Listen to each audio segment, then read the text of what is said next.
Bonjour tout le monde, j'espère que vous allez bien.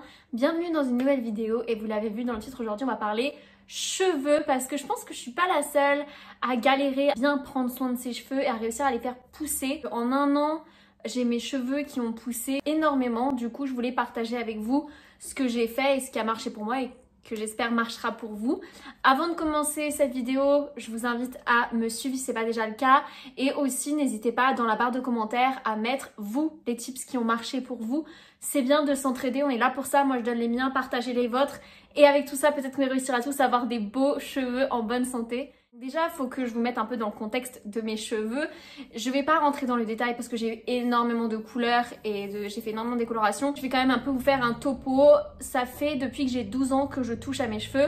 Donc au début, c'était juste des petites mèches par-ci par-là. Puis après, c'était la tête entière. J'ai décoloré mes cheveux. Au début, c'était qu'une partie. Et puis après, c'était la tête entière. J'ai fait 3 décolorations en l'espace, je crois, d'une année, une année et demie. Donc autant vous dire que mes cheveux ont bien souffert. Et après ça, même si j'ai arrêté les décolorations, j'ai quand même enchaîné des couleurs, des balayages. Donc autant vous dire que vraiment mes cheveux étaient en PLS. Et c'est pour ça que, bon, ça se voit pas trop parce que maintenant ça va un peu mieux. Mais j'ai quand même les cheveux vachement parsemés. Et je sais que quand je suis allée chez le coiffeur, à chaque fois ils sont choqués quand ils voient mes cheveux. Ils me disent « Ah mais t'as plus beaucoup de cheveux ?» Je fais « Oui, merci !» Je sais. Genre autant ils sont pas en mauvais état ceux qui restent, tu vois, genre j'ai pas non plus des fourches.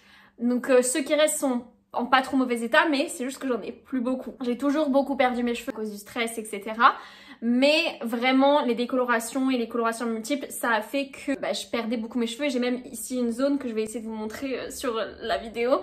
J'ai une zone ici où j'ai vraiment plus beaucoup de cheveux. Et donc, fallait essayer de arranger tout ça. Et c'est pourquoi, depuis maintenant un an, je n'ai plus rien fait à mes cheveux. Je ne suis pas allée chez le coiffeur depuis un an, mais ça c'est plus un côté un peu financier si j'ai la flemme d'aller chez le coiffeur pour me couper les cheveux alors que je peux demander à mes proches de le faire pour moi. Mais ça fait du coup un an que je suis pas allée chez le coiffeur, un an que je me suis pas fait des colorations quelles qu'elles soient, que ce soit au henné ou pas. Vraiment, je n'ai absolument rien fait à mes cheveux depuis maintenant un an tout pile. Et du coup, pour vous montrer mes cheveux il y a un an,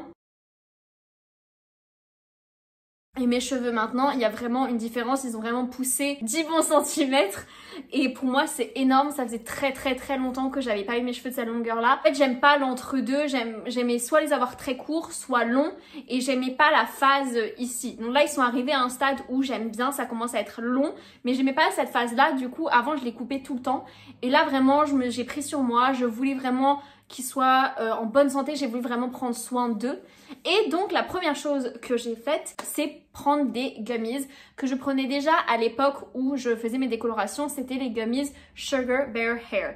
Je les ai utilisés du coup au moins 6 mois pendant que j'avais les cheveux décolorés et vraiment ça les a maintenus en bonne santé. Ils étaient brillants, ils étaient pas cassants et il n'y avait pas de fourche, donc même si comme j'ai dit, ils étaient un peu parsemés, ils étaient quand même en bonne santé. Ma coiffeuse à l'époque, elle me disait, ça se voit que tu en prends soin de tes cheveux, genre ils sont quand même en bonne santé malgré le fait que tu fais des décolos.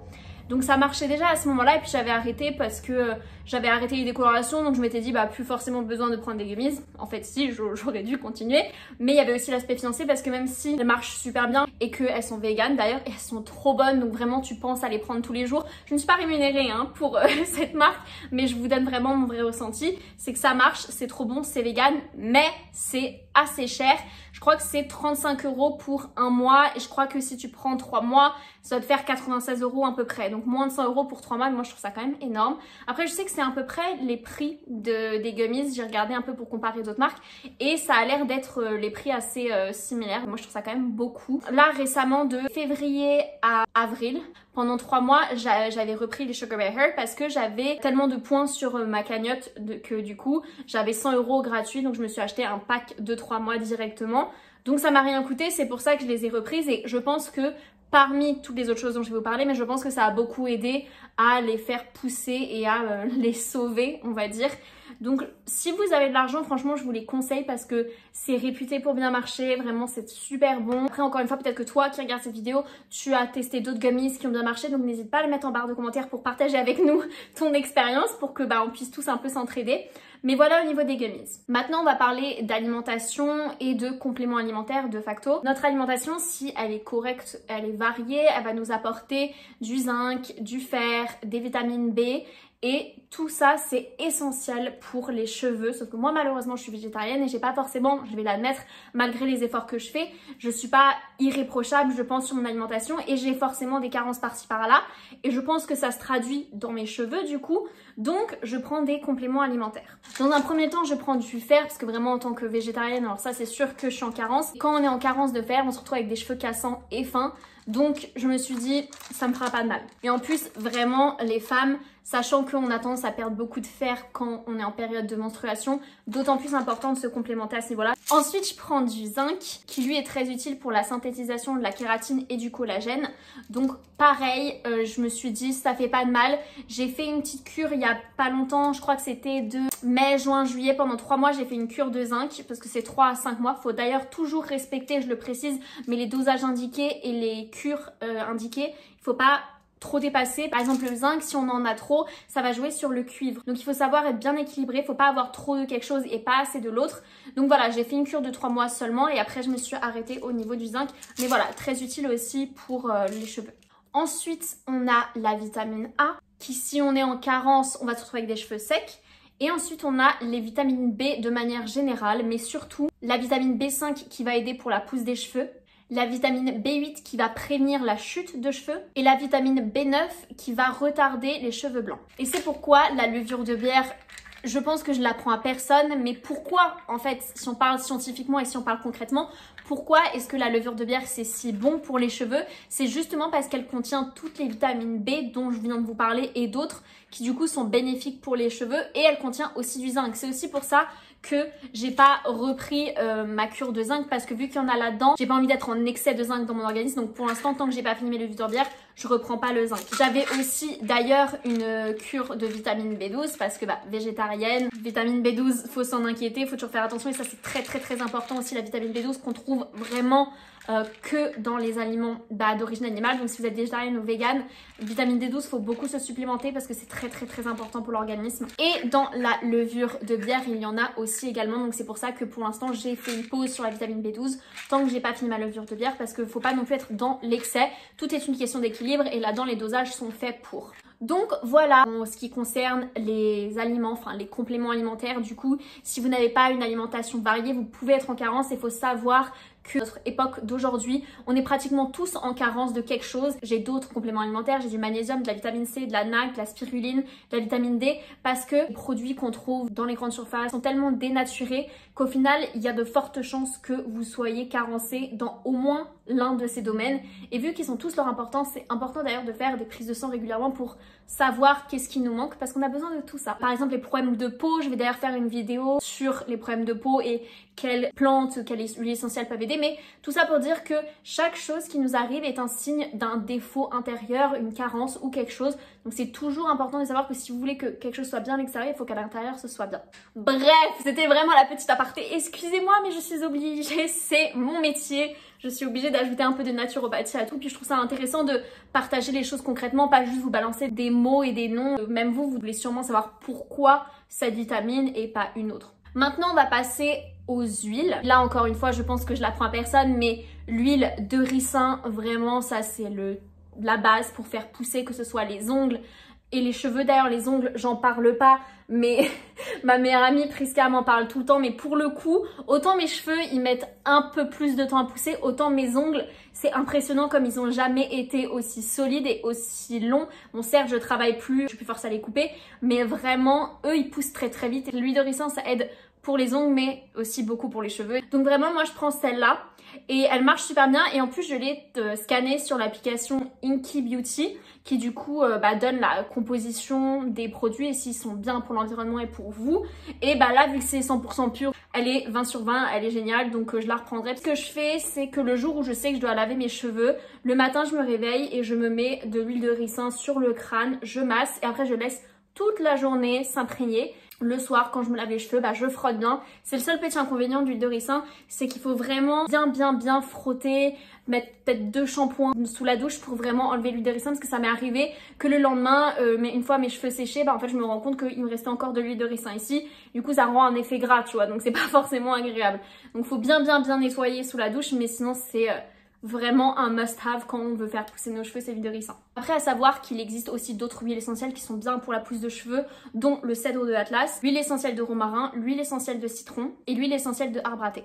Donc après, libre à vous de choisir quelle huile vous préférez. L'huile de ricin, c'est vraiment une base sûre. Et pour finir, on va parler du coup des produits de manière générale que j'utilise. Donc déjà, dans un premier temps, j'ai envie de vous montrer cette petite brosse que je me suis achetée, que je voulais m'acheter depuis un moment. J'avais lu quelque part qu'il est possible que nos cheveux poussent pas parce qu'il y a tellement de peau morte. Et sous la douche, du coup, ce que je fais, c'est que je l'utilise. Donc déjà, ça aide à faire mousser le produit, mais aussi ça aide à enlever toutes les peaux mortes, du coup, favoriser la pousse des cheveux. Donc ça, franchement, c'est trop bien. Par contre, ça fait peur parce que vu que je suis du genre à perdre beaucoup mes cheveux, une fois que j'ai fait ça, du coup, les cheveux qui sont trop ou qui sont assez fragiles, ils vont tomber. Donc j'avoue que j'ai beaucoup de cheveux qui tombent après ça. Mais en fait, j'ai un peu trouvé l'explication à ça. Et là, c'était mon erreur. C'est que j'ai utilisé les shampoings et après-shampoings de la marque Garnier Fructis. De toute façon, je vous les mets là.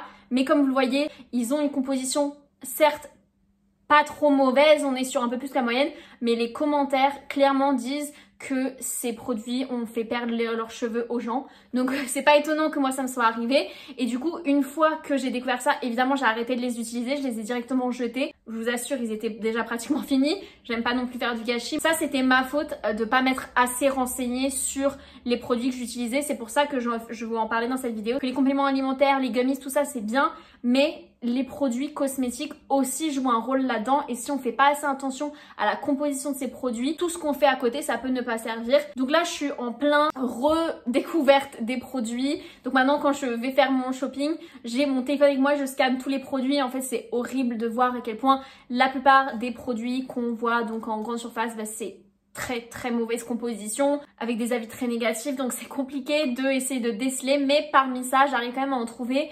Là pour l'instant je me suis concentrée sur la gamme shampoing de Petit Marseillais. Je vous ferai une update soit ici, mais je pense plutôt sur Instagram. Donc d'ailleurs, profitez-en pour me suivre sur Instagram. Je donnerai les updates de si ça marche bien et de comment vont mes cheveux. Mais voilà, vraiment, le conseil que je peux vous donner, c'est que quand vous choisissez un produit, que ce soit produit maquillage ou même produit cosmétique dans son entièreté, testez-les, scannez-les sur l'application Inky Beauty pour vérifier leur composition. Parce que hormis pour l'environnement, si ça vous intéresse pas, ça devrait, mais bon, pensez surtout à vous, c'est des choses qui vont directement sur votre peau, que ce soit le maquillage ou les shampoings, ça rentre à l'intérieur de vous, donc si c'est plein de trucs dégueulasses, et ça va vous pourrir de l'intérieur, et comme je l'ai dit, si c'est pourri à l'intérieur, ça va finir par se voir à l'extérieur. Donc si vous utilisez des produits cosmétiques, c'est que vous voulez que votre extérieur soit bien. Donc mettez des bonnes choses au contact de votre corps. Faites pas la même erreur que moi j'ai fait avec le shampoing et l'après-shampoing. On apprend de ses erreurs et je suis là pour communiquer sur mes erreurs. Voilà, maintenant je vais faire attention et je vais choisir des produits qui ont des bonnes compositions et des bons avis également. Si au niveau du masque, parce que du coup ce que je fais, c'est que je fais un masque une fois par semaine, l'huile de ricin, peut-être pas toutes les semaines, mais au moins une semaine sur deux. Waouh, le soleil il est en train d'arriver, ça va être la golden hour, j'espère que ça rend pas trop mal. Bref, à savoir aussi que je me lave les cheveux 2 fois par semaine, grand maximum, des fois c'est même qu'une seule fois par semaine. J'ai pas les cheveux qui deviennent très gras vite, peut-être parce que justement je les ai habitués à pas les laver très souvent, mais moi ils s'en portent pas plus mal, j'aime pas les laver trop souvent. Après je sais qu'il y a 2 écoles, il y a une école qui va dire faut pas les laver trop souvent, ça les abîme, et d'autres qui vont dire oui mais si vous les laissez gras trop longtemps, ça les abîme aussi. Moi, le fait est que ils sont pas gras. C'est pour ça que je peux les laver au bout de 6 jours si je veux. Quand je vois qu'ils commencent à être gras, là, je les lave tout simplement. Mais souvent, je fais en fonction de mon emploi du temps. Genre, si j'ai des choses à faire, forcément, j'aime me laver les cheveux, vous voyez. Ah, vraiment, la luminosité est en train de me gaver. Et donc, je mets ça avant de me les laver. Pourquoi je choisis ça? Parce qu'en fait, il y a une odeur trop bonne au sirop d'érable. Après, voilà, j'ai regardé sur l'application Inky. La composition est pas forcément géniale. Donc, je pense que je vais finir ce pot et après m'atteler à trouver un soin, un masque avec une meilleure composition. Mais voilà, celui-là, il n'a pas d'avis négatif, au moins ça. C'est vegan, hein. De toute façon, je choisis quoi qu'il arrive que des produits vegan, mais comme quoi, c'est pas parce que c'est vegan que ça veut dire que la composition est bonne. Et ça, je l'apprends vraiment au fur et à mesure. Mais donc voilà, celui-là, il a certes pas une composition incroyable. Il n'a pas de composants vraiment mauvais, vraiment rouges. Ils ont que des composants médiums ou bien, tu vois. Donc ça peut être mieux, mais ça pourrait être vraiment pire. Donc pour l'instant j'utilise ça, je vais le terminer et encore une fois je vous ferai une update sur mon Instagram sur ce que j'aurais choisi comme produit et je vous ferai une update sur comment ça se passe au niveau de mes cheveux et si ça fonctionne bien. Donc voilà, cette vidéo est terminée, j'espère qu'elle vous a plu, j'espère que mes conseils marcheront pour vous. En tout cas je suis vraiment très contente de l'évolution de mes cheveux et d'avoir réussi à m'y tenir. En plus de les voir vraiment pousser, je suis trop contente, je me dis ça fait tellement longtemps que je n'ai pas eu de cette longueur là.